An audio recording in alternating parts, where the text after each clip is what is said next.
ہمارا تعلق مسجد کے ساتھ ہو، ہمارا رشتہ مسجد کے ساتھ ہو۔ پھر علماء لکھتے ہیں کتابوں میں مساجد کے ساتھ رشتہ کس طرح ہو۔ فرمایا پہلا رشتہ یہ مساجد کی تعمیر کے لحاظ سے کہ ایک مسلمان کوشش کرے مسجد خود تعمیر کرے، کہیں مسجد تعمیر ہو رہی تھی ان کے ساتھ شریک ہو جائے، ان کے لیے کوئی چیز خرید دے، گویا یہ مسجد کی تعمیر میں شامل ہو گیا۔ فرمایا دوسرا یہ مسلمان مسجد کی نگرانی کرے۔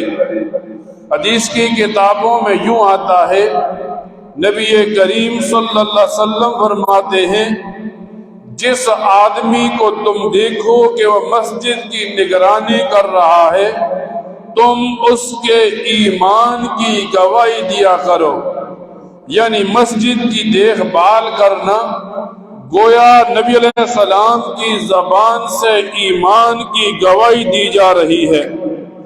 فرمایا تیسرا یہ مساجد کو آباد کرنا۔